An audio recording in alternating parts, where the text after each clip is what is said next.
Terima kasih Bang Karni. Tadi Bang Karni sudah mengatakan bahwa rancangan KUHP nasional ini telah dibahas sejak tahun 90. Dan kalau kita melihat 70. tahun 70, maaf, tahun 70 ya. Jadi kalau kita melihat tahun saat itu masih banyak guru-guru besar senior yang berkualitas ya, yang ikut membahas. Ada Profesor Sonu Aji, ada Profesor Mohtar Kusumatmaja, ada Profesor Marjono Reksudiputro, ada Profesor Bardan Nawawi dan macam-macam ya, dan Profesor Muladi ya, pada saat itu masih muda sekali. Kemudian bergeser, saya tidak tahu perkembangan saat itu karena saya masih SD Pak Karni, jadi saya nggak bisa ikut. Ya kan. Tapi ketika saya menjadi wartawan tahun 90 di Jawa Pos, saya sudah mulai ikut itu dan kemudian saya menjadi asisten dosen ya, jadi asisten riset dari Profesor Mohtar dan Profesor Marjono. Saya melihat ini orang-orang yang terkemuka dan dibahas di PPHN, dibahas diseminarkan di berbagai macam kampus. Pada saat itu tahun 92, para wartawan memprediksi bahwa KUHP nasional ini akan segera disahkan. Sekalipun masih ada berbagai macam isu sentral yang sifatnya kuat di masyarakat. Misalnya isu santet, ya kan waktu itu kan belum jelas nih. Santet bagaimana cara mengaturnya? Ya kan, misalnya ada orang bunuh, saya ancam kamu ya, saya santet. Tiba-tiba ada orang mati, apakah dia membunuh yang santet gitu kan? Ya kan, dan kemudian ya saat itu menjadi suatu yang kontroversial ya. Apakah benar terjadi atau tidak? Ya kan, kalau memang santet Indonesia kuat, Presiden Bush sudah meninggal waktu itu. Mau disantet, dipotong ayam hitam 7 di depan Istana Bogor. Kan Presiden Bush tidak mati-mati juga. Jadi santet itu menjadi suatu, dan sekarang dibahas. Nah, saya tidak akan masuk pada substansi itu menilai apakah kurang atau tidak ya terhadap KUHP nasional itu. Karena mohon maaf ini posisi saya tidak bisa menilai. Karena posisi saya sebagai komisioner Komisi Yudisial tidak bisa masuk ke dalam nilai substansi ya kan. Kalau saya masuk ke sana nanti pendapat saya akan dipakai oleh para pihak. Ya kan? Nah, saya hanya ingin melihat dari segi prosedur pembuatan undang yang secara normatif yang saya ikuti.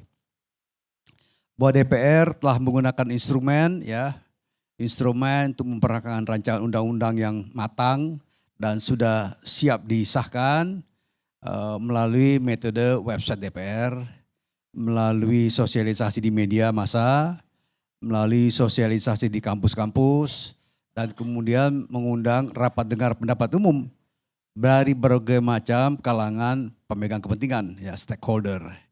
Misalnya kalangan akademisi, kalangan praktisi, ya bahkan terakhir yang saya lihat Bang Hotman Paris juga ikut bicara. Ya kan, dan kemudian juga kalangan akademisi ya, Bu ya. Kalangan akademisi misalnya para ahli pidana juga diundang bicara di DPR ya. Nah, tentunya poin utama ya bahwa satu revisi undang-undang itu harus memperbaiki kondisi sebelumnya, substansi sebelumnya. Harus ada kemajuan, harus ada novelty, harus ada pembaruan, ada sesuatu yang berbeda dari undang-undang sebelumnya. Tapi ini bukan sekedar berbeda, tapi semangat yang mau diusung di dalam KUHP nasional adalah bahwa kita ini harus merdeka dari sistem hukum.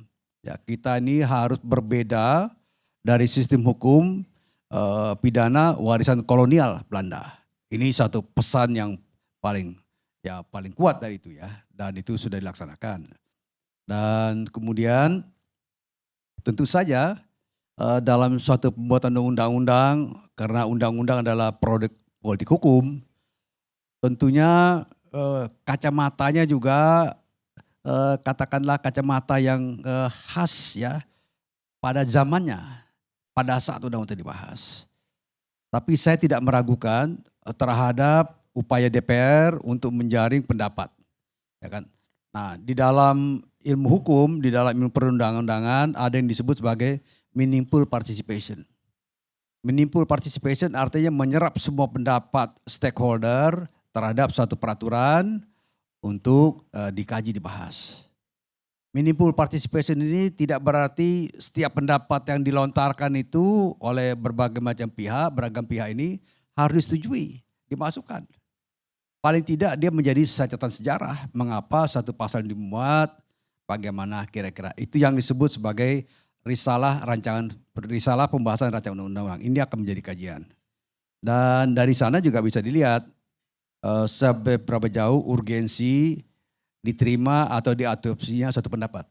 Ini suatu terminologi dalam perancangan peraturan perundang-undangan ya. Dan saya lihat secara instrumen pembuatan undang-undang DPR telah membuka diri ya, membuka diri untuk menyerap aspirasi masyarakat melalui berbagai macam kegiatan ya kan.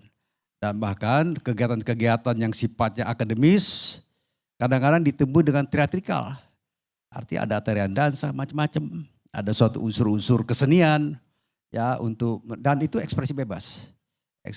Tidak sepanjang pengetahuan saya tidak ada yang ditangkap ketika menyuarakan aspirasi berbeda dalam KUHP nasional ini. Ya jadi terbuka. Dan sekarang kalau seandainya ada yang tidak puas terhadap perancangan undang-undang itu walaupun telah terbuka berbagai macam metode, berbagai macam pola, mekanisme menyerap pendapat.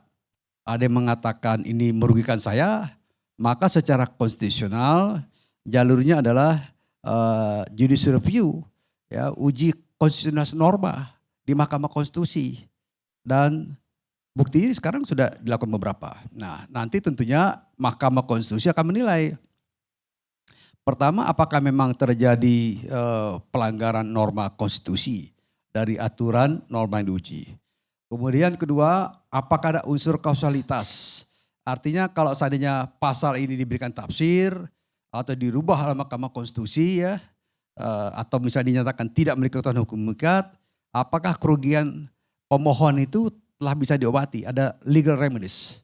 Ini kan pertanyaan-pertanyaan yang sifatnya teknikal ya, tapi itu yang harus dilalui. Dan setahu saya mekanisme pengujian di Mahkamah Konstitusi cukup terbuka. Ya, terbuka menyerap berbagai aspirasi sebelum buat putusan. Dan kemudian juga nanti harus dipertegas nih, kerugian konstitusionalnya apa? Apakah ini adalah kasus individual, hanya seorang pemohon, atau dia berlaku erga omnes. Jadi satu orang membuat satu pengujian undang-undang, judicial review, kemudian efek dari putusan ini akan berimbas atau dalam quote-unquote dinikmati hasilnya oleh orang yang memiliki problem yang sama. Ini yang erga omnesnya begitu Bang Karni. Dan kemudian saya kira ya harus dipersiapkan. Contoh misalnya saya berikan contoh, menyebut Perludem misalnya. Perludem itu ketika dia mengajukan pengujian undang-undang, dia bahas dulu, dimatangkan dulu idenya secara normatif, secara praktisnya gimana. Kemudian dipersiapkan saksi-saksi ahli. Jadi dia maju dengan sikap matang. Nah, saya tidak tahu kawan-kawan yang baru di sekarang di tanggal 9, begitu tanggal 2 Januari berlaku kemudian menyusun gugatan. Nah, ini saya nggak tahu apakah gugatannya matang atau tidak, tapi saya tidak akan masuk pada penilaian seperti itu. Nah, tapi secara normatif bahwa DPR telah membuka jalan dan kemudian dari segi kajian akademik, tentunya para akademisi ini telah matang melihat perkembangan rancangan KUHP nasional. Bayangkan Bang Karni tadi bilang sejak tahun 70. Saya mengalami sentuhan pribadi sejak tahun 90. Ya kan 20 tahun saya masih melihat nih. Dan kemudian Bu Yanti juga karena akademisi melihat. Prof Gayus juga di DPR, mantan Hakim Agung, jadi melihat dari segi praktis. Nah saya lihat tentu saja sebagaimana tadi Saudara Jiko ya mengatakan, bahwa tidak semua ini jelek, kira-kira gitu ya. Hanya sebagian tertentu. Nah saya mengapresiasi nih Saudara Jiko ya. Lawyer konstitusional muda yang sedang berkiprah di Mahkamah Konstitusi. Mudah-mudahan Anda sukses ke depan ya kan. Tapi tidak bisa mengundang saya sebagai ahli ya. Gitu. Demikian Bang Karni. Sementara waktu, terima kasih banyak. Jadi menurut Anda itu lebih banyak positifnya? Secara umum positif. Ini bergeser norma nih. Bergeser tren norma bahwa dari katakanlah quote-unquote warisan kolonial sekarang ke warisan nasional. Jadi secara umum kalau menurut saya ini rancangan Kitab Undang-Undang Hukum Pidana Nasional bersejarah positif dibandingkan Kitab Undang-Undang Pidana Warisan Kolonial, ya kan? Walaupun warisan kolonial juga dikritik juga, kan dulu banyak dikritik tuh, ya kan? Dan untung ada Mahkamah Konstitusi melalui putusan pengujian Undang-Undang Mahkamah Agung Prof. Gayus, ya, yang diajukan oleh Hakim Padang, hakim dari Padang.